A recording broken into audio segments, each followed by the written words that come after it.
अहिल्यानगर जिल्हा काँग्रेस कमिटी जी आहे तिचे सन्माननीय अध्यक्ष सचिन यांना आज सकाळी अपहरण झालं त्यांचं, सचिन गुजर यांचं, आणि त्यांना मारहाण सुद्धा बेदम मारहाण करण्यात आली। ही अत्यंत निषेधार्ह अशा प्रकारची घटना दुर्दैवाने घडलेली आहे। निवडणूक चालू आहे, निवडणुका चालू असताना इथे प्रश्न अनेक आहेत। श्रीरामपूरमध्ये अंमली पदार्थाचे प्रश्न आहेत, दहशतीचे प्रश्न आहेत, परंतु इतक्या टोकाचं एखाद्या अध्यक्षाला, एका पक्षाच्या अध्यक्षाला, ज्येष्ठ नेत्याला ज्यावेळेस अपहरण होतं त्याचा आणि मारहाण होते, हे पूर्णपणे निषेधार्ह आहे आणि मानवतेला, लोकशाहीला काळिंबा फासणारी ही गोष्ट इथे घडलेली आहे। याचा तर निषेध आम्ही करतो। तर आज 26 नोव्हेंबर ही दिवस असा आहे की ज्यावेळेस संविधान आपण जनतेला सुपूर्त झालं, देशात जनतेनं संविधान मान्य केलं, ते स्वीकारलं आणि त्यामध्ये लोकशाही आपण स्वीकारली। तर आजचा हा दिवस एक सुवर्ण अक्षराचा दिवस आहे, पण दुर्दैवानं ज्या पद्धतीनं भारतीय जनता पक्ष हा काम करतो आहे, सत्ताधारी काम करतायत, त्याच्यातून आज तो दिवस काळा दिवस म्हणून इथे आज त्याचा साजरा होतो। ही दुर्दैवाची गोष्ट आम्हाला पाहायला मिळते। अलीकडच्या कालखंडामध्ये श्रीरामपूर नगर, अहिल्यानगर जिल्ह्यामध्ये सुद्धा पूर्णपणे असंच वातावरण पूर्णपणे आहे की जिथं दहशत निर्माण झालेली आहे, अंमली पदार्थाचा हैदोस सुरू झालेला आहे, गुंडांचा वावर जोरात सुरू झालेला आहे, सर्वसामान्य माणसाला जीवन जगणं कठीण होत चाललेलं आहे।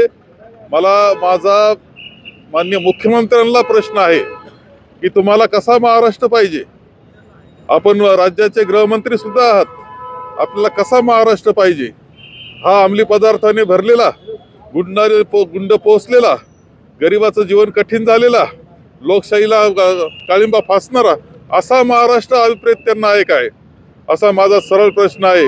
गृहमंत्री म्हणून त्यांनी खऱ्या अर्थानं जो राजधर्म आहे तो पाळला पाहिजे, या गुंडांचा बंदोबस्त केला पाहिजे, अंमली पदार्थ बंद झाले पाहिजे। हे करण्याऐवजी ते वाढत चाललेलं आम्हाला दिसतंय। त्याची काळजी घेण्याची जबाबदारी त्यांची आहे, माननीय मुख्यमंत्र्यांची जबाबदारी की या विषयामध्ये इथेच नाही, महाराष्ट्रात सुद्धा हीच परिस्थिती होते आहे। नगर जिल्ह्यामध्ये तर हैदोस चाललेला आहे अंमली पदार्थाचा आणि गुंडांचा। ही जबाबदारी कोणाची? पोलीस प्रशासन काय करतंय नेमकं? कसे खोटे गुन्हे दाखल होत आहेत? अंमली पदार्थाचा किती मोठ्या प्रमाणावर गैरव्यवहार चाललेले आहेत? गुंड कसे पोसले जात आहेत? सर्वसामान्याचं जीवन कसं कठीण होतंय? नेमकं पोलीस प्रशासन काय करतंय? माननीय मुख्यमंत्री महोदय, आपण याकडे लक्ष देताय की नाही देताय? फक्त राजकारणच करायचंय की महाराष्ट्र चालवायचं आहे हे तुम्ही ठरवलं पाहिजे। गुंडांच्या ताकदीवर गुंड पोसून तुम्ही महाराष्ट्र चालवणार असाल ती महाराष्ट्र जनता ते सहन करणार नाही। गुजर यांना मारहाण करणारे जे आहेत लोक, त्यांनी स्वतः एक व्हिडिओ प्रसारित केलाय आणि गुजर यांनी छत्रपती शिवाजी महाराजांचा एकेरी उल्लेख केल्याने हा राग अनावर झाल्याने आम्ही मारहाण केल्याचं ते स्वतः कबूल करताय आणि ते चॅलेंज करताय की या प्रकरणात तुम्ही काय गुन्हे दाखल करायचे करा, आम्ही असं आहे की याच्या पाठीमागे कोण हे सुद्धा शोधलं पाहिजे। छत्रपती शिवाजी महाराज हे आमचं आराध्य दैवत आहे। ज्यावेळेस छत्रपती महाराजांचा पुतळा कोसळला पडला त्यावेळेस हे कुठं होते? आणि सचिन गुजर हे अत्यंत तोलून मापून बोलणारं व्यक्तिमत्व आहे असं, आणि छत्रपती शिवाजी महाराजांच्या बाबतीत आदर बाळगणारे आम्ही सर्वजण आहोत। हे कुठंतरी काहीतरी खोटं नाटक करायचं आणि जनतेची दिशाभूल करण्याचा प्रयत्न करायचा आहे। अरे छत्रपती शिवाजी महाराजांचा अपमान करणारे तर तुमच्याकडे बसलेले आहेत, तुमचे लोक आहेत। ते नाव हिंदुत्वाचं घ्यायचं आणि दहशत वाढवायची, गुंड पोसायचं हे काम तुम्ही करतात। एवढंच नाही तर तुम्ही हिंदू धर्माला काळिंबा लावण्याचं काम तुम्ही करतात, असं म्हणलं तर वावगं ठरणार नाही। कुठेतरी निवडणुकीच्या काळात या असे पूर्वनियोजित गट करून अशा प्रकारच्या घटना घडवण्याचं काही हे दहशत करण्याचं आणि सर्वसामान्य कार्यकर्ता बाहेर आला नाही पाहिजे, नागरिक बाहेर आला नाही पाहिजे, एक भीतीचं वातावरण निर्माण करण्याचा प्रयत्न आहे। परंतु श्रीरामपूर असेल किंवा अहिल्यानगर जिल्हा असेल आणि इथले कार्यकर्ते आणि महाराष्ट्रातले कार्यकर्ते जे लोकशाही मानतात ते असे घाबरणारे नाहीत, हे लक्षात घ्यावं। घाबरणार नाही, ते लढण्यासाठी तयार आहेत, ही लोकशाही वाचवण्यासाठी तयार आहेत।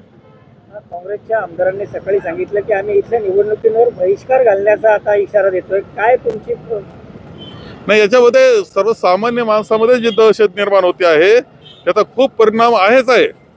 पण जनता पाठीशी राहणार आहे. श्रीरामपूरची जनता निश्चितपणे हे संपूर्ण जे आहे गुंडशाही हिला एक दणका देण्याचं काम या निवडणुकीमध्ये करेल अशी माझी अपेक्षा आहे.